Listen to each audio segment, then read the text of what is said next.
Est-ce que cette fois, ce serait la bonne? Est-ce que le Conseil fédéral aurait tout d'un coup vu la lumière et décidé d'avancer dans ses tractations avec Bruxelles pour de vrai? Les annonces du jour, en tout cas, le laissent espérer. Je ne parle pas de la démission d'Alain Berset, mais du dossier européen. Mais prudence, dans un couple dysfonctionnel, les embellis sont à prendre avec circonspection. La Suisse et l'Union européenne, un télénovelas en 103 000 épisodes. Je t'aime, moi non plus, on ne se comprend pas, mais essayons encore un peu. Du grand soap-opéra, voire carrément n'importe quoi, du moins c'est ce qu'en perçoit le citoyen lambda, qui d'ailleurs n'y comprend plus rien à ce dossier européen et à la limite sans contrefiche. Et c'est là peut-être aussi le problème, de penser qu'après tout, nous les Suisses, on se débrouillera toujours très bien tout seul. Mais la faute à qui? Au gouvernement, au grand parti qui, comme avec Voldemort, n'ose même plus prononcer son nom, Europe, ou à l'Europe elle-même qui ne fait pas très envie? Eh bien, on en parle ce soir dans Le Point, après avoir questionné, bien sûr, l'actualité du jour, la démission d'Alain Berset. Bienvenue à toutes et tous sur l'Aimant Bleu.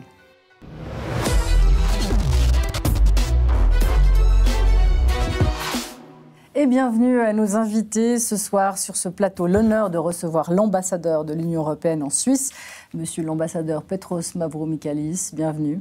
Bonsoir. Merci beaucoup d'être parmi nous. Depuis près de 3 ans installé à Berne. Qu'est-ce qui vous a le plus frappé quand vous avez découvert les Suisses ?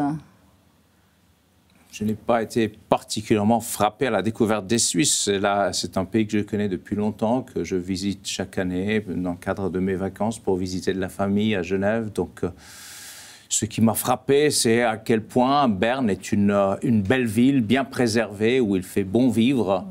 Mais c'est donc quelque chose de très positif. Ce qui m'a frappé aussi, c'est les baignades dans l'art, en plein centre-ville. Encore quelque chose de très agréable et de très bernois. Une qualité, un défaut qui vous ont marqué, ou bien vous connaissiez déjà suffisamment la population pour...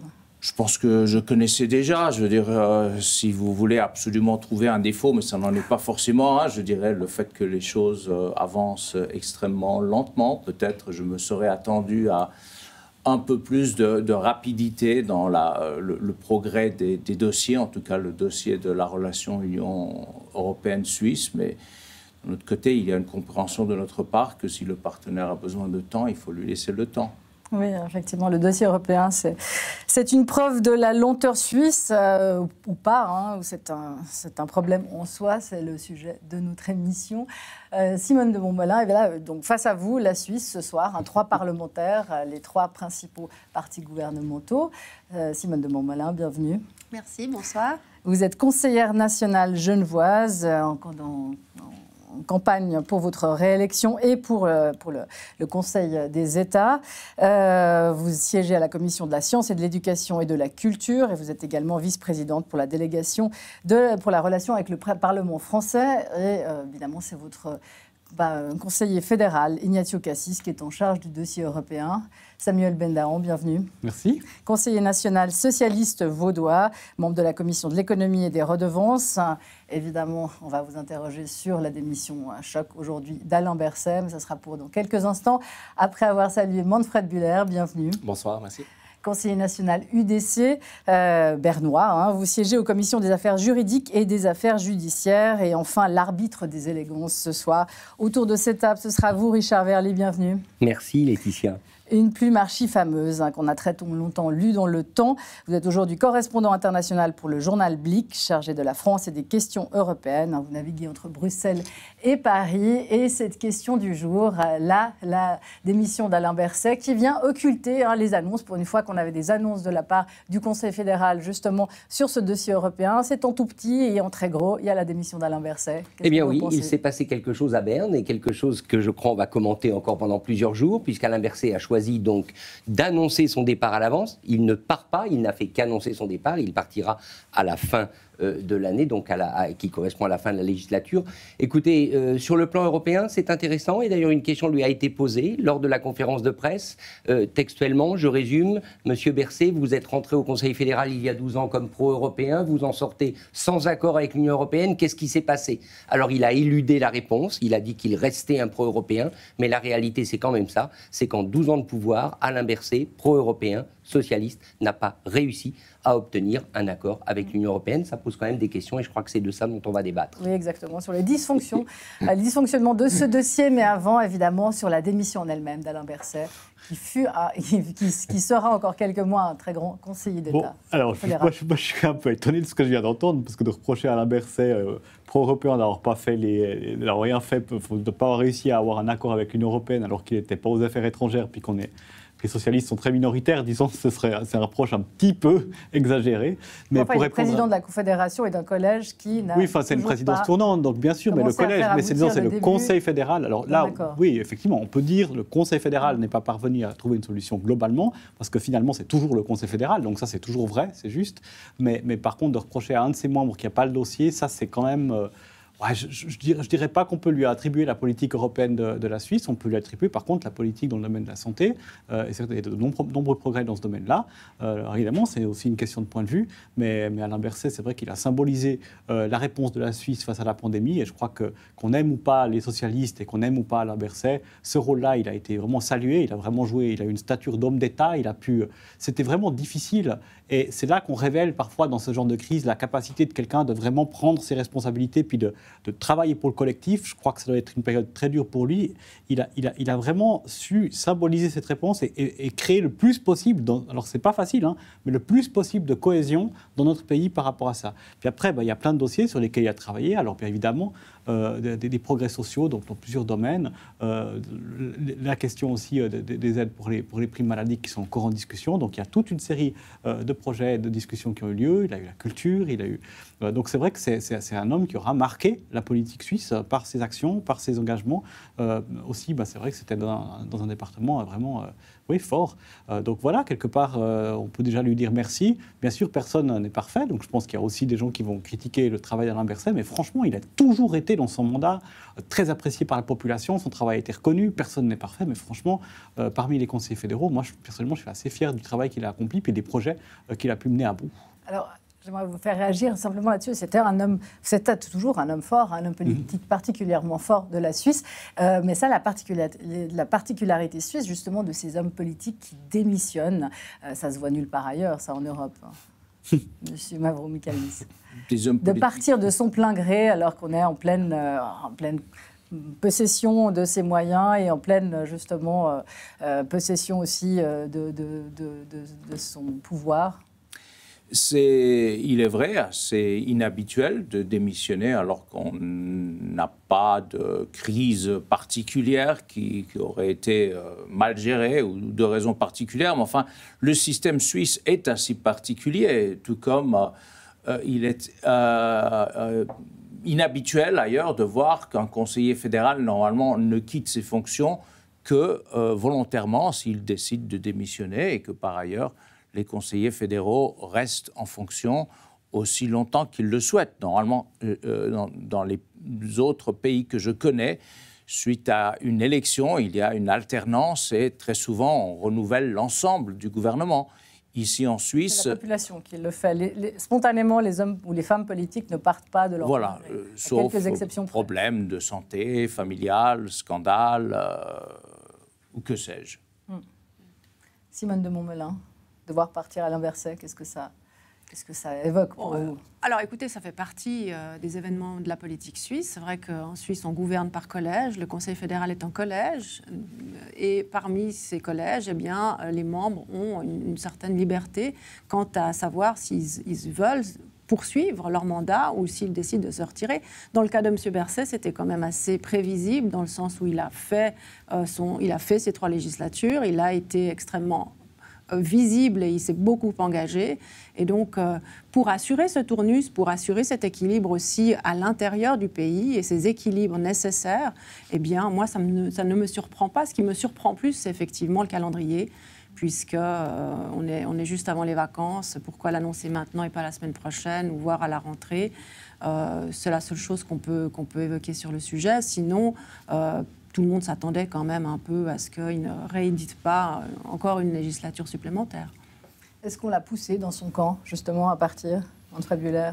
C'est difficile à dire, mais je ne crois pas qu'un homme de la stature d'Alain Berset se laisserait influencer par même des gens de son propre camp. Il a fait la preuve d'une très grande intelligence politique pendant toute sa carrière. C'est un fin tacticien, un grand communicant. Et je pense qu'il a aussi, sous des airs de dire « je m'arrête en fin de législature », c'est institutionnel, il a pris sa stature qu'il aime particulièrement. Mais en fait, c'est une tactique politique très très bien rodée de se dire « je vais mettre en avant mon parti pour l'élection de remplacement pendant toute la période qui s'ouvre maintenant pour les élections fédérales jusqu'au 22 octobre. » Donc c'est aussi un service quelque part qu'il rend à son parti en espérant bétonner ce deuxième siège socialiste au Conseil fédéral. Je crois que c'est assez juste deux remarques. La première, par rapport à ce que disait l'ambassadeur Mavromichalis, tout à l'heure, Alain Berset a eu une phrase intéressante. Il a dit qu'il avait passé son temps, une bonne partie de son temps, quand il était à l'étranger, à expliquer le système suisse à ses partenaires. Donc la complexité dont on parle ici, elle continue d'étonner. Même les familiers de la Suisse ont besoin qu'on leur rappelle régulièrement comment ça fonctionne. C'est tellement atypique par rapport à ce qu'on connaît dans les pays environnants. Et l'autre chose, c'est que quand même, disons-le, il y a un coup politique, il y a un coup médiatique d'Alain Berset en annonçant son départ aujourd'hui. Vous l'avez dit, il aurait pu le faire à la dernière séance du Conseil fédéral avant l'été. Il soigne son départ d'une manière de communication pour avoir le coup de projecteur des médias. C'est assez bien joué et je crois que ça lui convient assez bien. Et si on est complotiste, est-ce qu'il y a une volonté aussi d'estomper un tout petit peu les annonces, encore une fois, à cette conférence de presse qu'on attendait, dont on pensait qu'il allait avoir justement des annonces autour du dossier européen, on saluait de tous nos voeux. Est-ce que justement là, le fait de faire un petit communiqué après la grosse annonce d'Alain Berset, est-ce qu'il y a une volonté précisément de la part du Conseil fédéral de vraiment enterrer dans l'ombre en tout cas le dossier européen? Alors est-ce qu'il y a la volonté politique du Conseil fédéral? Ça, honnêtement, je ne le sais pas. Mais si j'étais à Bruxelles, ce qui n'est pas le cas, je me dirais quand même, les Suisses, ils charrient. Ça continue. C'est-à-dire que même le jour où le Conseil fédéral, puisque c'est de ça qu'il s'agit, parvient à s'entendre sur les lignes des grands axes d'une future négociation ou les paramètres d'une future négociation, eh bien, ce jour-là, on fait un communiqué, on évite une conférence de presse qui veut dire éviter les questions des journalistes. Et sur ce dossier européen, vous savez bien que les questions, elles ne sont pas simples pour y répondre. Donc oui, il y a quand même un petit élément, encore une fois, si j'étais à Bruxelles, je prendrais ça de manière un peu vexatoire, mais je suis certain que l'ambassadeur va nous dire le contraire. Alors, comme je disais dans l'introduction, c'est vrai que ce sont des rapports extrêmement dysfonctionnels entre la Suisse et l'Union européenne, en tout cas depuis que l'accord cadre a été enterré. Il y a une suite d'incidents qui sont justement du fait de l'incompétence ou alors de la volonté de la Suisse de ne rien faire aboutir. Est-ce que justement on est dans l'incompétence ou on est simplement dans la procrastination Je voudrais rappeler que nous avons une très bonne relation avec la Suisse. Donc notre relation connaît un blocage dû à la non-résolution des questions institutionnelles. Notre position sur ce dossier est bien connue, à savoir que notre relation n'évoluera pas, nous n'investirons pas dans l'avenir de cette relation et que nous n'ouvrirons pas de nouveaux chantiers, que les accords qui viennent à échéance ne seront pas renouvelés, mais ça ne veut pas pour autant dire que la relation est dysfonctionnelle. Nous avons des accords dont la plupart fonctionnent très bien. La Suisse est notre 4e partenaire commercial. Nous sommes le premier partenaire commercial de la Suisse. Nos citoyens voyagent, vivent les uns chez les autres, travaillent, contribuent à la prospérité commune. Donc je pense qu'on ne peut pas parler de relations dysfonctionnelles. Par contre, le fait que l'on n'ait pas réussi à ce jour à résoudre ces problèmes institutionnels, c'est un handicap. C'est un handicap pour l'avenir de notre relation et c'est pourquoi nous n'avons jamais fermé la porte à la Suisse. Nous continuons à travailler à la résolution des problèmes, à investir dans l'avenir de cette relation. Nous avons tenu de nombreuses réunions exploratoires entre la secrétaire d'État, Madame Loy, le chef de cabinet du vice-président Šefčovič, Monsieur Nociar, à Bruxelles, des réunions techniques au niveau des services encore plus nombreuses. Donc je peux vous assurer que l'on travaille dur, on avance, on fait des progrès, on comprend mieux les positions les uns des autres et j'espère que bientôt, nous arriverons à résoudre ces problèmes. Alors Richard Verly, je vais vous faire réagir là-dessus parce que effectivement, Monsieur l'ambassadeur est peut-être tenu aussi par son devoir de réserve, mais c'est vrai qu'il y a eu de nombreuses séances. Une négociatrice en chef, Lévia Leuil, qui a démissionné en pleine négociation. Aujourd'hui, on annonce effectivement que le Conseil fédéral s'est enfin mis d'accord sur des lignes directrices pour un accord éventuel après avoir décidé qu'il ne déciderait de rien avant les prochaines élections. Pour vous, ça, c'est un dossier qui avance bien? Non, c'est un dossier en réalité qui recule. Si vous prenez un petit peu de champ, le dossier européen, depuis plusieurs années, il recule puisque nous étions, je le rappelle, au bord d'un accord institutionnel qui avait été négocié. Donc là, nous sommes en 2020-2021. Il y a un projet d'accord sur la table que les parlementaires connaissent évidemment, et le Conseil fédéral prend... On reproche souvent au Conseil fédéral d'être mou ou absent. Là, sur le dossier européen, ils ont pris une décision, et une décision qui est quand même assez rare. Rejet unilatéral d'un projet d'accord institutionnel négocié entre Berne et Bruxelles. C'était le 26 mai 2021, ça veut quand même dire quelque chose. C'est une porte qu'on a claquée. Alors par chance, les Européens ont décidé de laisser cette porte quand même ouverte, mais le fait est que le Conseil fédéral a décidé de la claquer. Maintenant où on en est, on a eu 2 ans de pourparlers exploratoires. Très franchement, entre journalistes à Bruxelles, on en rigole. Le mot exploratoire, on se demande ce que c'est. C'était en fait pour se remettre d'accord sur le champ d'un éventuel accord. Je ne sais pas si vous m'avez suivi, mais c'est à peu près ça. Et maintenant, on y est, puisque le Conseil fédéral semble être d'accord sur la direction à prendre, même s'il n'en communique pas les éléments. La question, c'est quel mandat de négociation le Conseil fédéral va donner, quand est-ce qu'il va le donner, et quand est-ce qu'on va revenir à de vraies négociations, et non plus à une recherche exploratoire qui, franchement, encore une fois, avait un mérite essentiel, c'est d'être flou et de permettre à la Suisse de continuer à procrastiner. Alors, il y a le Conseil fédéral, mais il y a aussi le Parlement, parce que ce qui frappe, c'est le grand silence du Parlement dans ce dossier. Le Parlement qui se mêle en général de tout ce qui concerne les affaires de l'exécutif, et là, depuis des mois et des mois, on n'entend personne, Simone de Montmollin. Donc, pourquoi ce retrait ? Bon, déjà, il faut constater qu'effectivement, en Suisse, c'est de la compétence du Conseil fédéral que de traiter toutes les questions de politique étrangère, y compris les relations avec nos voisins, qu'ils soient à titre individuel dans les pays ou avec l'institution qui est l'Union européenne. Lorsqu'il y a des blocages, comme c'est le cas aujourd'hui, le Parlement devrait pouvoir reprendre la main, mais pour autant qu'il reprenne la main dans une forme où on trouve un consensus. Et force est de constater aujourd'hui, c'est qu'il n'y a pas de consensus entre les partis pour pouvoir soutenir le Conseil fédéral dans une démarche. Raison pour laquelle le Conseil fédéral se trouve dans une situation finalement extrêmement délicate, par laquelle il doit à la fois maintenir et ouvertes les discussions pour trouver une voie qui corresponde aux attentes de l'Union européenne et de la Suisse, et en même temps faire l'exercice de chercher une majorité au niveau suisse. Et ça, c'est le Parlement qui doit le faire. Le Parlement a la charge de chercher une majorité au sein des partis gouvernementaux qui composent le gouvernement. Aujourd'hui, on se trouve dans une situation de blocage parce que d'une part, d'un côté de l'échiquier, on a nos collègues de l'UDC qui sont assez rédhibitoires sur toute forme d'accord.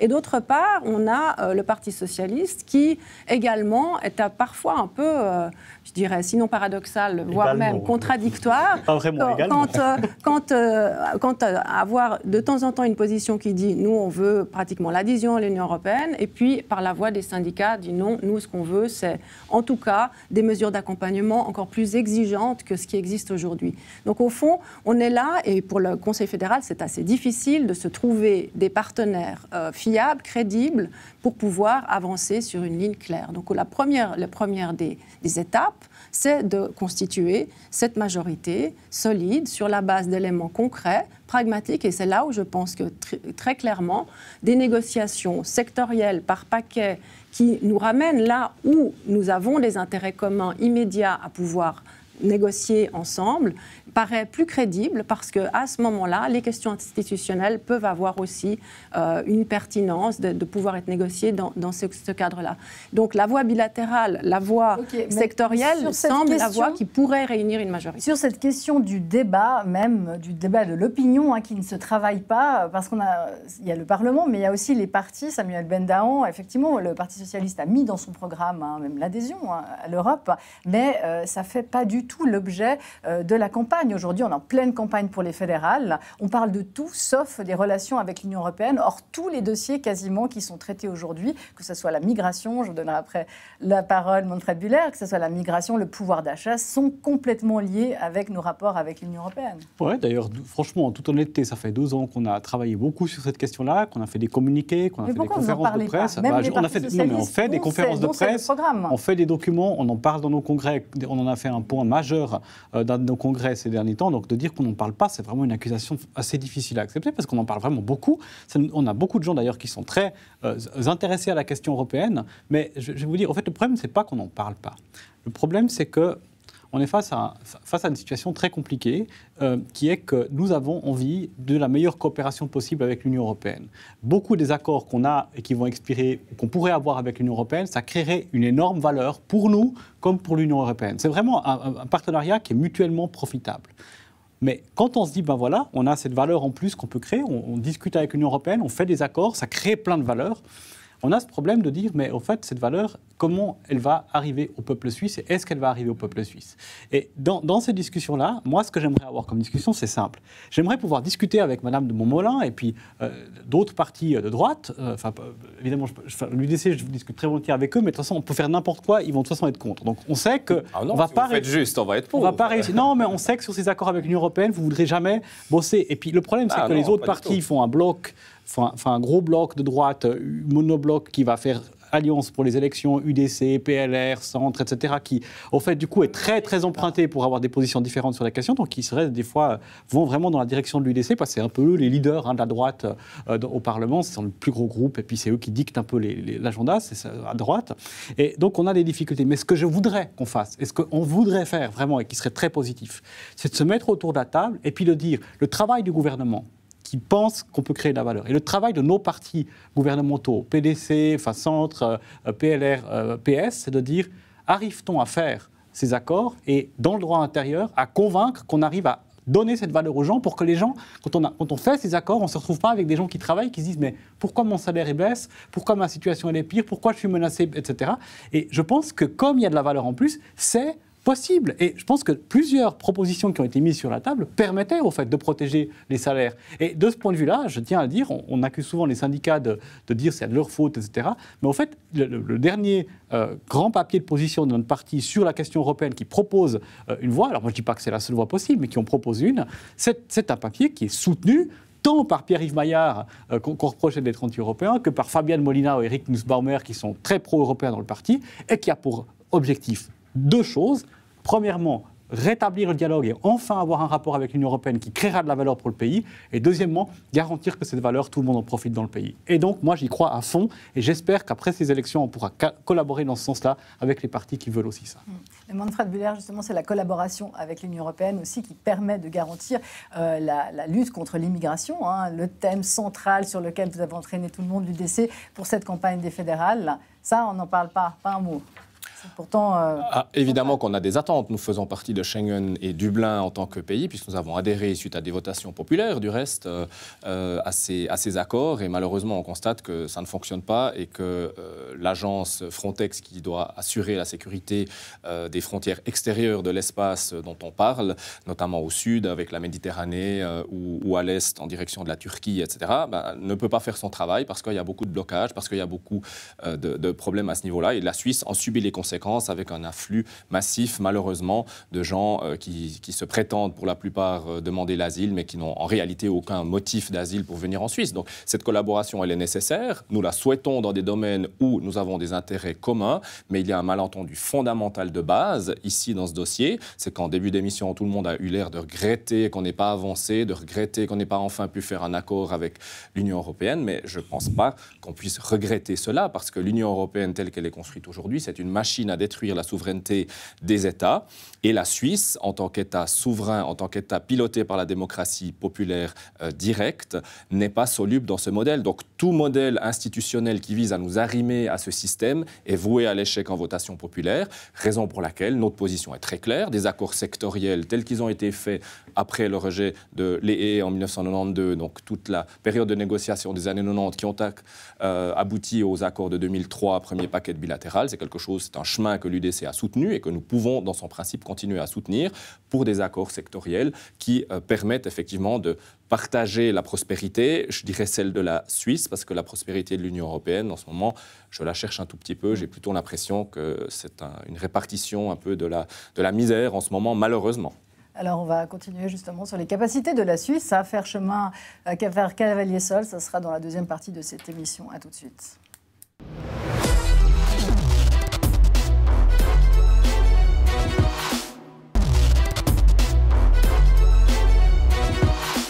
Le point de retour, la Suisse et l'Union européenne, un couple infernal qui n'arrive pas à s'accorder. Les annonces du jour donnent pourtant l'espoir, et encore que d'une vraie sortie de crise, encore que ça soit vraiment extrêmement empoulé. Hein. Mais justement, quand on est un couple, hein, il y a un rapport de force, monsieur l'ambassadeur, dans ce couple qui tient le couteau par le manche. Quand on est un couple, moi, je préférais qu'il n'y ait pas de rapport de force, qu'il y ait une certaine harmonie et fonctionnalité. Et c'est vous qui avez utilisé le mot dysfonctionnalité. Je pense que la Suisse est un des pays avec lesquels nous avons une relation les plus proches. C'est un bon partenaire, un bon voisin auquel nous sommes liés par des dizaines et des dizaines d'accords. C'est notre 4e partenaire commercial. Nous sommes le premier partenaire commercial de la Suisse. Nous avons besoin l'un de l'autre, et aujourd'hui, plus que jamais, où l'Europe voit une guerre éclater à ses frontières, et nous devons régler nos problèmes ponctuels et limités pour pouvoir avancer dans cette relation. Manfred Bühler, justement, est-ce qu'on a besoin ou on n'a pas besoin d'un accord avec l'Union européenne ? Un accord institutionnel, je pense qu'on n'en a pas besoin. Un accord sur différents secteurs où on voit des évolutions où des corrections doivent être faites. Par exemple, la catastrophe du marché de l'électricité doit être réglée différemment parce que là, les États ont perdu une souveraineté. On a arrimé le prix de l'électricité au prix du gaz, qui est une bêtise de fait. Ça a très bien marché par période de beau temps, mais dès qu'il y a la moindre secousse, ça ne marche plus. Donc, il y a des secteurs où il faut effectivement discuter. C'est indéniable. Nous avons mutuellement besoin entre la Suisse et l'Union européenne de bonnes relations. De ce point de vue-là, je pense qu'on peut pragmatiquement, si l'Union européenne oublie cette obsession de vouloir intégrer la Suisse par la petite porte d'un accord institutionnel ou par une adhésion, je pense qu'on va trouver des solutions. Mais il faut être effectivement pragmatique. Mais le risque qu'un jour ça casse. Le risque qu'un jour ça casse, vous l'endossez, l'UDC l'endosse. Mais ça ne va jamais casser. La Suisse a besoin de l'Union européenne et l'Union européenne a besoin de la Suisse, ne serait-ce qu'au plan commercial, ne serait-ce qu'au plan des interconnexions électriques, ne serait-ce qu'au plan des grandes voies de transport, je pense au tunnel du Gothard, etc. Je pense aussi à tous les travailleurs frontaliers qui viennent de l'Union européenne gagner leur pain en Suisse, parce que dans leur pays, peut-être c'est plus difficile, on a des taux de chômage beaucoup plus élevés en France ou ailleurs. Donc de ce point de vue-là, les intérêts sont réciproques. Simplement, il faut que l'Union européenne comprenne que la Suisse est une exception, qu'il faut respecter en tant que telle. Simone de Montmollin, est-ce qu'on ne pourrait finalement pas faire sans ? On voit par exemple dans le domaine de la recherche, on a hurlé à la mort avec Horizon 2020. Les universités commencent à faire des deals chacune de leur côté. Est-ce qu'on a autant besoin que ça d'un accord finalement ? Non, mais évidemment qu'on a besoin d'accords, de plusieurs accords. On a besoin de s'accorder. Nous ne sommes pas un îlot au milieu de l'Europe, seul au monde. Nous commerçons tous les jours avec l'Union européenne, avec nos pays voisins en premier. Nous avons des intérêts réciproques, nous avons une longue histoire, nous avons des valeurs communes, la valeur de liberté, de démocratie, de droits de l'homme, de respect de l'état de droit. Nous avons beaucoup plus en commun que nous avons de divergences. Il faut distinguer ce qui constitue le continent européen et les pays qui le composent des institutions européennes. Et nous avons nos institutions, il y a les institutions européennes. Il s'agit maintenant de trouver la mécanique qui fait que nous puissions arrimer nos systèmes pour les voir fonctionner. Et moi, j'entends M. Bühler qui explique que, eh bien, on a chez nous beaucoup de personnes qui viendraient de l'Union européenne travailler faute de trouver des emplois dans leur pays. On est quand même dans une situation où on s'approche vers une pénurie de main-d'œuvre assez systématique dans plusieurs domaines. Et c'est toujours une question de posture. Lorsqu'on parle avec les Allemands et qu'on leur parle du fait que nous engageons plus de 300 médecins par année en Suisse, nous on le voit comme peut-être leur opportunité de venir travailler en Suisse et de régler des problèmes de chômage chez eux. Je vous garantis qu'eux, ils le voient plutôt comme le fait de nous former à notre place des médecins qui leur coûtent très cher et que c'est 300 millions par année qu'ils donnent à la Suisse. Donc chacun a sa posture, chacun a sa vérité. Et aujourd'hui, il faut chercher le juste équilibre pour que cette collaboration, cette coopération économique, mais également sociale et plus large, puisse retrouver une dimension actualisée. Et je pense qu'il y a bon espoir si on s'en tient à cette volonté de régler déjà les problèmes imminents. C'est ceux qui concernent l'électricité, ceux qui concernent la migration, la santé, l'agriculture. Eh bien, nous aurons là des sujets tout à fait concrets qui pourront faire l'objet d'accords sectoriels verticaux dans lesquels les questions institutionnelles pourront être traitées. Et c'est cette voie-là que nous plaidons. Nous avons le PLR aussi, notre feuille de route depuis plus d'une année. Et nous pensons que cette voie bilatérale, dite bilatérale 3, peut être porteuse d'avenir. Pour autant, on arrive très loin de Jean-Pascal Delamura qui militait pour l'adhésion à l'EE. Mais peut-être que le projet européen... Vous avez Ignazio Cassis, le conseiller fédéral, qui est justement responsable du dossier. On voit l'état du dossier. Thierry Burkhardt, le président du PLR aujourd'hui, était un des sabordeurs de l'accord cadre. Alors, ça, c'est vous qui le dites. Moi, je ne partage pas cet avis. Je pense surtout que le projet européen tel qu'on l'imaginait il y a une trentaine d'années ne fait peut-être plus rêver de la même manière. En revanche, nous sommes tous conscients de notre interdépendance et ce dialogue mutuel doit pouvoir exister sous une forme nouvelle en respectant les prérogatives des uns et des autres. Ce n'est pas antinomique. C'est la mécanique qui doit être constituée peut-être d'une voie différente de ce qu'elle avait été il y a 15 ans lorsqu'on a commencé à négocier l'accord, le fameux accord cadre institutionnel transversal. Richard Verly, j'aimerais vous entendre sur la question aussi de l'image, vous reviendrez, mais sur la question de l'image aussi que la Suisse, avec sa posture justement particulière à défendre ses intérêts particuliers, comment est-ce qu'on perçoit ça à Bruxelles, à Paris ? D'abord, je voudrais rassurer Manfred Bühler, tout le monde a compris que la Suisse est une exception. Je crois que j'ai jamais entendu personne à Bruxelles remettre en cause le fait que par son système, par sa démocratie directe, mais aussi par sa neutralité, parlons-en en période de guerre en Ukraine, la Suisse est une exception et personne n'a jamais voulu raboter en quelque sorte l'exception suisse. Et dans ce que vous disiez, M. Bühler, moi il y a quelque chose qui m'intéresse énormément parce que je crois que c'est le nœud du problème.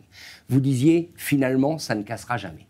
Ça ne cassera jamais. C'est ça la réalité. C'est ce que pensent sans doute beaucoup de gens. Ça ne cassera jamais parce que nous avons trop d'intérêts communs, du tunnel de Gotthard aux autres éléments que vous avez cités. Et de toute façon, l'Union européenne est un partenaire, entre guillemets, doux, un partenaire qui ne claque pas la porte. Donc, on y arrivera toujours. Mais quand même, ayons le courage de reconnaître que la situation a changé. Alors, elle a changé. D'un côté, vous aviez raison, madame, on pensait qu'on pouvait avoir un accord institutionnel et très franchement, rétrospectivement, on se demande pourquoi on s'est embarqué dans cette aventure. C'était quand même beaucoup plus facile de poursuivre la voie bilatérale, je referme la parenthèse, mais il y a une guerre, il y a la guerre en Ukraine. Ici même à Genève, il y a quelques jours, il y avait une conférence sur la défense européenne organisée à l'université par le centre Sidjanski, et je peux vous promettre que les questions de défense, on a beau être neutre, on se les pose et on ne peut pas les ignorer. Et toutes ces questions, elles passent par où? Elles passent par l'Union européenne, parce que ce sont nos voisins, donc croire que ça marchera toujours, croire qu'il n'y aura jamais d'écueil et croire que ça ne cassera jamais,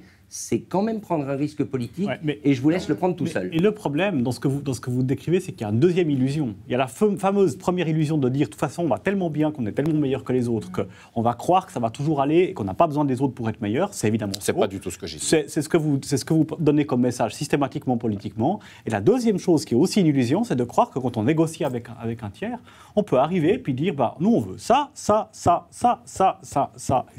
et nous en tout cas, on négocie sur rien, sinon ça ne va pas pour nous. Cette double erreur,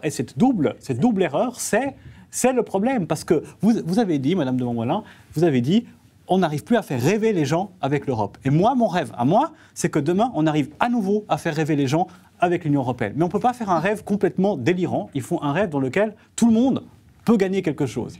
Et moi, je pense vraiment que malheureusement, le vrai problème qu'on a en Suisse, et ce n'est pas par manque de respect vis-à-vis de l'Union européenne que je dis ça, je pense qu'on a un débat intérieur à faire entre partis au sein du Parlement pour dire qu'est-ce qu'on peut faire en interne pour après pouvoir avoir un gouvernement qui, quand il va voir l'Union européenne, l'Union européenne ne se dit pas, mais en fait, ils ne vont jamais convaincre leur population. Parce que ça fait un problème de crédibilité pour notre gouvernement. Si à chaque fois que le gouvernement va négocier, il n'ose même pas aller plus loin parce qu'il sait qu'il ne va jamais réussir. Et la seule solution pour qu'on y arrive, malheureusement, il n'y en a pas d'autre. C'est le patronat, les syndicats, le PS, le PLR, le centre. Ensemble, ces partis-là qui réussissent à se dire « ben oui, on ne va pas gagner sur toute la ligne ». Mais ce rêve de coopération internationale, ce rêve de remettre et de garantir à la Suisse sa position, mais aussi que l'Europe soit satisfaite de ce partenariat, ce rêve-là, il est possible parce que nous, on s'y tient et on travaille ensemble pour ça. Et j'espère que vraiment nous y arriverons parce que là, moi j'ai confiance. Si on arrive à faire ça, c'est-à-dire si au Parlement on arrive à faire un accord comme ça, moi je suis convaincu que le Conseil fédéral qui ira discuter avec l'Union européenne, quels que soient les paramètres qu'il décide, trouvera une solution et je suis convaincu que l'Union européenne, effectivement, dans ces conditions-là, aura tout à fait intérêt aussi à faire quelques concessions pour le bien commun. Est-ce que la Suisse passe justement pour un enfant gâté ? À Bruxelles, mais aussi dans la population. On l'entend souvent, pas d'ailleurs de la part de politiques, mais de la part de la population, d'Allemands, de Français, qui disent de toute façon, vous êtes des profiteurs. Je n'irai pas jusque-là. La Suisse est un pays où les gens vivent très bien et donc se demandent pourquoi ils devraient changer quoi que ce soit à un système qui marche. Et ça, c'est quelque chose que je peux comprendre. Ce qu'il faudrait expliquer aux Suisses, et ça c'est votre rôle en tant que parti politique de l'expliquer, c'est qu'une partie de cette prospérité suisse, ces 30 dernières années, est fondée sur le fait qu'elle est entourée de voisins pacifiques, bienveillants, prospères, qui ont accepté de lui ouvrir son marché à ses produits, à ses personnes, dans une relation gagnant-gagnant. Mais cela a été fait, et je reviens là-dessus, à une époque où la Suisse était candidate à l'adhésion. Nous, M. Buller, on n'a jamais demandé, suggéré, encouragé à aucun pays de devenir candidat à l'adhésion. Et je peux vous assurer que nous n'avons pas dans l'agenda caché d'essayer de convaincre la Suisse d'adhérer à l'Union européenne. Ça, vous pouvez en être sûr. Alors, ces accords sectoriels, c'était sur demande de la Suisse. Vous avez mentionné le nom d'un conseiller fédéral qui souhaitait adhérer. On souhaitait réessayer peut-être l'espace économique européen. Et afin de vous soutenir, de soutenir la Suisse dans son projet, nous avons convenu d'avoir ces accords sectoriels, mais qui devaient, de par leur nature, être quelque chose de provisoire, puisque le jour où la Suisse allait adhérer, tous ces accords deviendraient caducs. Sinon, jamais, avec aucun partenaire, nous n'avons donné un accès au marché sans une obligation de suivre nos règles. Je veux dire, les Suisses, qui sont des gens intelligents, informés, éduqués, devraient bien pouvoir comprendre, si on leur explique, que si on participe au marché d'une entité étrangère, l'Union européenne, il faut en respecter les règles. Toutes les règles. Moi, quand je viens en Suisse, je dois respecter toutes les règles. Je ne peux pas dire que moi, je suis grec et donc cela contrevient à ma souveraineté. Je suis sur votre territoire, je respecte vos règles. Et nos règles sont celles qui ont été décidées par notre législateur, telles qu'elles sont interprétées par nos juridictions. Tout comme, en Suisse, ce sont les règles suisses qui sont d'application, si je dois me conformer à la loi suisse, et c'est le tribunal fédéral suisse qui interprète ces règles. Donc il ne s'agit pas de forcer la Suisse de faire quoi que ce soit, c'est simplement de comprendre que si l'on veut maintenir cette approche qui semble convenir à tout le monde est d'accord, il faut que les problèmes existants dont nous attendons la résolution depuis bientôt 20 ans soient résolus. Sinon, nous n'irons pas de l'avant. La Suisse est souveraine, nous le sommes tout autant. Et je vous le dis très clairement, vous n'avez pas besoin que je vous le dise, si vous googlez, vous allez trouver les décisions du Conseil adoptées, réitérées unanimement. Il n'y aura pas de nouveaux accords, nous n'allons pas renouveler ceux qui viennent à expiration tant que ces problèmes ne seront pas réglés. Donc, électricité, très bien, santé publique, tout ce que vous voulez, réglons des problèmes ponctuels, mais nos problèmes dont nous souffrons depuis des décennies doivent aussi être réglés pour permettre à cette relation de se stabiliser, d'être consolidée. Si vous prenez l'approche qui a été prise par nos amis britanniques, nous ne voulons pas de juges étrangers, nous ne voulons pas de lois étrangères, nous ne voulons pas contribuer au budget de l'Union européenne, nous ne voulons pas de la libre circulation de personnes et nous voulons avoir notre propre politique commerciale autonome. Très bien, qu'est-ce qui est resté?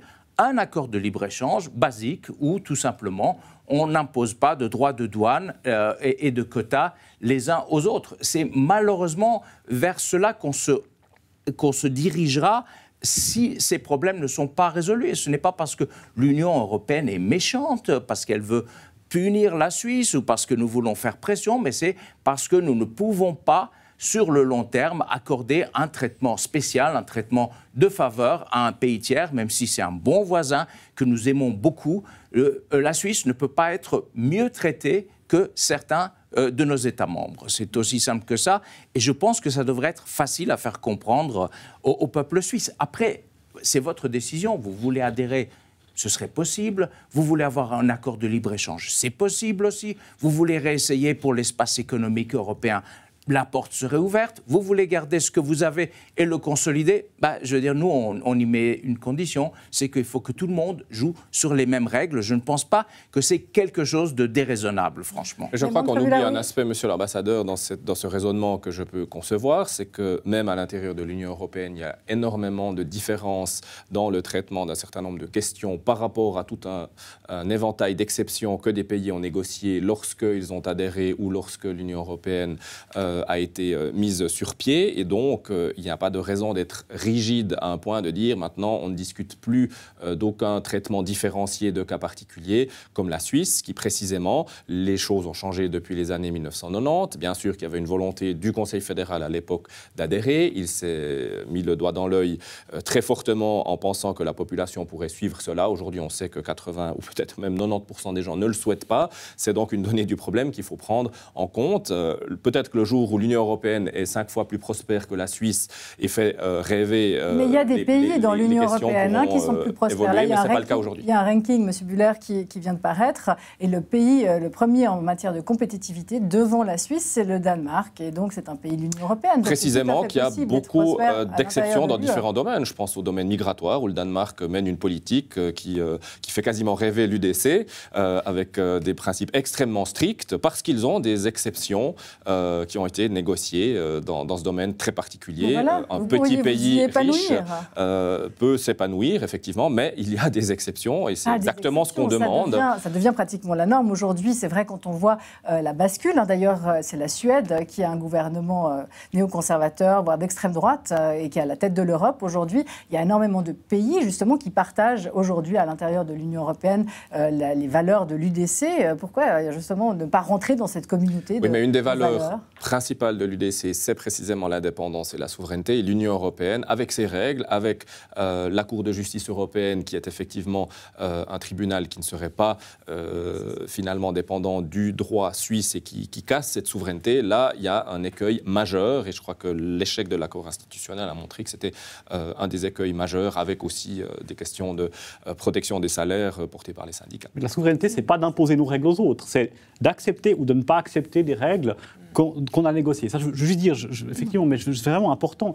La souveraineté, ce n'est pas la possibilité de dire on décide des règles, puis tout le monde doit se plier à nous. La souveraineté, c'est que même quand on fait un accord, on aura toujours le droit de dire non, on rentre pas, on fait ou on fait pas. Mais c'est aussi le droit d'un partenaire de négociation de dire pour lui, voilà, c'est ça qui est important. Et puis nous, on devra décider au final souverainement, est-ce qu'on préfère dire, ma foi, tant pis pour l'Union européenne et puis pour nos relations, mais ça va être vraiment à long terme, ce serait un désastre. Ou bien on dit, oui, c'est vrai, on décide souverainement, on a envie d'accepter cette règle. Chez nous, ça c'est important, on garde, etc. Et moi, je crois qu'il y a une voie comme ça. Mais pardon. De Montmelin, justement, pour quel projet européen on voudrait adhérer aujourd'hui? Parce que l'Europe est divisée, je l'ai cité, il y a beaucoup de pays qui sont en train de basculer vers la droite extrême. Il y a des divisions entre l'Est et l'Ouest de plus en plus marquées. C'est quoi le grand projet européen aujourd'hui au niveau des valeurs notamment? On a quand même, il faut pour les choses tout à fait pragmatiques, on a un grand enjeu à résoudre ces prochaines années, c'est quand même cette transition énergétique et les questions environnementales. Et là, la recherche, l'innovation, la formation sont centrales. Aujourd'hui, on exclut des projets, des grands programmes de recherche tels que Horizon et Erasmus. Ça évidemment, demain, après-demain, on ne verra pas le résultat. Dans 20 ans, oui. Et donc ça, rien que pour ça, nous devons avoir une vision collaborative qui est beaucoup plus intime. Et puis, nous partageons ces fameuses valeurs de liberté et de démocratie, il faut quand même le rappeler. On est effectivement dans un continent... Avec la Pologne, on les partage. Avec la Hongrie, on les partage. Alors, ils ont leurs prérogatives, ils ont justement leurs difficultés, et peut-être qu'il ne faut pas en rajouter, et que c'est juste le modèle démocratique suisse qui se fait de bas en haut, est peut-être aussi une source d'inspiration dans ces discussions où chacun doit chercher le moyen de garder sa cohésion et puis de pouvoir contribuer en bonne collaboration. Moi, j'aimerais revenir sur ce que M. Buller évoquait à propos de la marge de manœuvre de négociation. Je pense que c'est vrai aussi au sein de l'Union européenne. Il y a des interprétations, il y a une manière de mettre en œuvre aussi les principes et les décisions. Et je pense que cette marge de manœuvre, on doit pouvoir en bénéficier aussi pour pouvoir, certes, ne pas émarger aux attentes et aux principes institutionnels qui doivent être intégrés. On parle précisément des mesures d'accompagnement, des aides d'État, etc. Mais on doit aussi avoir cette marge de manœuvre qui permet une implémentation pragmatique, équilibrée. Ce nouvel équilibre, c'est quelque chose sur lequel on doit travailler. Moi, j'y crois. Je pense que fondamentalement, c'est aussi pour les raisons pour lesquelles le Conseil fédéral a pris ce temps de réflexion, d'étude, de pouvoir voir quelles étaient les marges de manœuvre dans chacun des domaines et ensuite, fort de ces constats, réellement présenter un mandat de négociation qui permettra, pour le coup, d'arriver à un résultat. Le pire, ce serait de n'arriver à aucun résultat.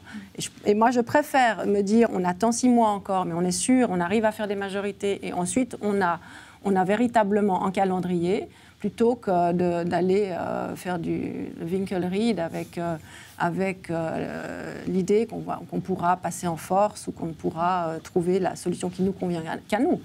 Et ça, je rejoins Monsieur l'ambassadeur, justement. Et quelles sont les lignes rouges pour l'Europe? Est-ce qu'on peut autoriser la Suisse à précisément conserver son cœur affectif, sa neutralité, son système démocratique et judiciaire et juridique tel qu'elle le conçoit aujourd'hui, ou ça, c'est indnégociable? Je voudrais quand même rappeler une chose qui, moi, me paraît évidente, mais qui apparemment ne l'est pas ici, c'est que tous nos États membres sont des États souverains, membres des Nations Unies, et qui considèrent que de par leur appartenance à l'Union européenne, ils sont encore plus souverains, ils sont encore plus forts, parce qu'en agissant d'une seule voix, en parlant d'une seule voix, nous sommes plus forts. Le proverbe le dit bien, d'ailleurs, l'union fait la force. Nos États membres n'abandonnent pas leur souveraineté en adhérant à l'Union européenne, ils décident de l'exercer en commun. Et nous sommes une organisation fondée sur la règle de droit, où pour faire en sorte que les règles soient les mêmes pour toutes, il faut que chacun se tienne à la règle commune. Et s'il y a un problème d'interprétation, une marge sur l'interprétation de cette règle, nous avons une juridiction, là encore commune, qui dit et qui interprète le droit. Et ça, pour moi, c'est une question d'équité. Après, vous avez dit, M. Buller, qu'il y a parfois des États membres qui ont des exceptions négociées. Oui, mais justement, c'est comme vous avez dit, ce sont des exceptions, donc ce ne sont pas des règles, et elles sont négociées. En l'occurrence, les exceptions à la libre circulation des personnes, ou les entraves à la libre circulation des personnes que la Suisse a adoptées il y a de nombreuses années, n'ont jamais été négociées avec personne. Chaque année, nous nous réunissons avec nos partenaires suisses, nous disons cela pose problème, et rien n'est jamais fait. Donc c'est une situation qui, à la longue, est intolérable pour nous. Ce sont des restrictions unilatérales à la libre circulation des personnes, à la libre prestation de services. Donc ça, c'est quelque chose qui ne peut pas être accepté. Richard Verly, est-ce que la situation aujourd'hui, la guerre en Ukraine notamment, on a vu que autant les Suisses étaient plutôt défavorables à un accord, enfin ça dépend des sondages, mais sur la réexportation d'armes par exemple, ils sont favorables majoritairement, donc avec des exceptions peut-être pour la neutralité. Est-ce que ça peut influencer aussi, notamment les politiques, de se dire que la population peut-être voit l'Europe sous un autre jour? Moi je crois que ça peut avoir une énorme influence, d'autant, rappelons-le, ça a été dit tout à l'heure, mais tout ça, tout ce dont on discute, finira un jour devant le peuple. Donc il y aura une votation. Et à ce moment-là, les enjeux comme celui que vous venez de citer, c'est-à-dire l'enjeu de la guerre en Ukraine, l'enjeu de la position du pays en Europe, les enjeux démocratiques, tout ça, ça jouera un rôle. Parce que ce qui est quand même la réalité, c'est que notre système, le système suisse, fonctionne. Il fonctionne comme une horloge absolument parfaite, mais l'horloge, elle a quand même connu des ratés récemment. Il faut quand même les regarder en face, les ratés. Prenons la question simple des sanctions sur la Russie. 22 février, M. Poutine attaque l'Ukraine. Entre le 22 et le 28 février, reprenez les coupures de presse, quantité de politiciens suisses, y compris de votre parti, M. Buller, disent « on ne fera rien ». 28 février, le Conseil fédéral décide d'appliquer les sanctions de l'Union européenne. Je sais que votre parti là-dessus reste extrêmement réservé, voire opposé. Ça veut dire qu'on vit dans un monde réel. Le monde réel, il est fait de contraintes qui s'appliquent à la Suisse, qui s'appliquent à l'Union européenne. On pourrait parler d'autonomie, avant du secret bancaire, les États-Unis ont quasi pas dicté. Je veux dire, il n'y a pas de monde idéal. La politique du Conseil fédéral, mais M. Buller, on ne peut pas être complètement autonome. Il n'y a pas de monde idéal dans lequel la prospérité et la situation privilégiée que la Suisse a aujourd'hui, par le travail de sa population, par la qualité de son système, il n'y a pas de monde idéal dans lequel cette valeur-là, elle serait permanente. Elle peut toujours être remise en cause. Et quand on a des voisins qui tous sont membres de l'Union européenne et d'une Union européenne qui par ailleurs a prouvé quand même si vous dites qu'elle n'a pas prouvé sa capacité à rendre tout le monde prospère, elle a prouvé pour l'instant sa solidité, elle a prouvé son respect de la démocratie. Ce sont des choses importantes. Donc s'arrimer à ce type de bloc, c'est quand même, me semble-t-il, dans l'intérêt national.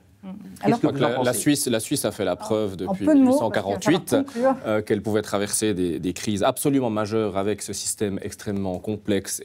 Donc vous croyez que rien n'a changé depuis 1848 ? Non, je dis, nous avons traversé des guerres mondiales, nous avons traversé toutes les épreuves du XXe siècle et les premières du XXIe siècle, et je suis persuadé que la Suisse a ses ressources. L'Union européenne en a aussi, je n'en disconviens aucunement, mais je crois que de ce point de vue-là, j'ai confiance dans le système suisse de trouver les bonnes solutions pragmatiquement. Si on a un partenaire pragmatique, ça sera plus facile. Que dire pour réenchanter en quelques mots, parce qu'on doit conclure, que dire pour réenchanter justement ce projet européen, rassurer les Suisses et leur donner envie peut-être de s'y intéresser un peu plus qu'ils le font jusqu'à là? Rappeler que nous avons des valeurs communes, que nous travaillons en permanence, tous les jours. Nous sommes en collaboration avec les pays qui nous entourent. À titre individuel, avec chaque pays avec qui nous collaborons, il n'y a jamais eu de problème. Ça fait rêver, question, non, mais ça veut simplement rappeler que nous faisons partie de ce tout et que si nous devons envisager l'avenir d'une manière plus stable, avec une certaine sécurité, prévisibilité, eh bien, nous sommes dans ce projet de devoir trouver des accords pérennes avec nos voisins. C'est quelque chose qui n'est pas nouveau, qui ne va pas s'arrêter demain et qui devra faire l'objet de notre plus grande attention ces prochains mois. Pour moi... Très rapidement, Samuel Bellon. Pour rêver peut-être, un peu de rêve. En fait, le rêve, il existe déjà. C'est juste qu'on sort de 20 ans de discours tellement hostiles à l'Union européenne, que c'est tellement mal, qu'on a perdu en fait le goût de voir les choses positives qui viennent de là. Et si on veut rêver, peut-être qu'on a une mission, c'est de remontrer aux gens le succès des collaborations entre la Suisse et l'Union européenne, parce qu'il y en a beaucoup. Et peut-être quand on voit aussi ce qui marche, et pas que ce qui ne marche pas, pour juste taper et puis faire un peu des trucs dans les élections, je pense que les gens diront, mais finalement, toute cette valeur, c'est bien pour nous, c'est bien pour la Suisse, c'est bien pour l'Union européenne. Et moi, je crois qu'au final, c'est quand même le positif qui va gagner. On doit juste sortir de ce marasme dans lequel nous a mis l'UDC. Le rêve, c'est montrer les succès, parce qu'il y en a plein. Nous sommes réalistes, pour rêver, c'est bien. On rêve d'une réalité qui sera meilleure demain. Oui. Une Europe qui est en train de devenir UDC, peut-être. En un mot, monsieur l'ambassadeur, pour convaincre les Suisses, ça sera... très rapide, parce que pour moi, le rêve, c'est qu'on n'a jamais vécu aussi bien en Europe. Avant, nous avions toutes les 30-40 années des guerres sanglantes qui ont entraîné nos États membres les uns contre les autres et qui ont amené notre ruine. Il y a encore 35 ans, l'Europe était divisée en deux. Les gens ne pouvaient pas s'exprimer, ne pouvaient pas voyager, ne pouvaient pas acheter ce qu'ils voulaient. Aujourd'hui, on peut vivre où on veut, on peut aimer qui on veut, on peut voter, s'exprimer, manifester, qu'on soit un homme, une femme, toutes des choses qui n'étaient pas évidentes, d'ailleurs même pas en Suisse, il y a un peu plus de 50 ans. On a fait énormément de progrès, nous vivons bien, donc ne mettons pas cela en danger. Nous avons des valeurs communes entre la Suisse et l'Union européenne, nous devons rester proches, continuer à bien collaborer. La Suisse devra en toute souveraineté choisir quel modèle de coopération, quel modèle d'association ou de partenariat elle souhaite avec l'Union européenne. Ces modèles, ils sont au nombre de 4, je les ai énumérés tout à l'heure. Ça, c'est son travail, mais sur la base d'un dialogue, d'un débat où il faut présenter de façon lucide les avantages et les inconvénients, peut-être aussi, d'une plus grande collaboration internationale. En tout cas, aucun pays n'est une île. Et si la Suisse a réussi à s'en tirer aussi bien par le passé, ce n'est pas seulement, c'est aussi grâce au travail et à l'intelligence de ses habitants, mais c'est aussi peut-être un peu qu'elle a eu de la chance. On lui souhaite bien entendu de toujours avoir de la chance à l'avenir, c'est notre partenaire, mais je crois que ensemble, nous sommes plus forts. Voilà, ce sera le mot de la fin. Et donc, bon, il y a des pays, effectivement, on ne peut pas s'aimer en toute liberté à l'intérieur de l'Europe, je le redis, la Pologne et la Hongrie notamment. Et donc, on va se quitter sur ces paroles encourageantes ou décourageantes, ça dépend. C'est le point, la Suisse face à l'Union européenne, choc des civilisations. Est-ce qu'on aboutira ou pas à quelque chose? L'avenir nous le dira. En attendant, merci beaucoup à tous nos invités d'avoir été là parmi nous ce soir. Merci à vous de nous avoir suivis. On se retrouve la semaine prochaine et en attendant, on vous souhaite une excellente semaine et une très bonne soirée sur Les Monts Bleus.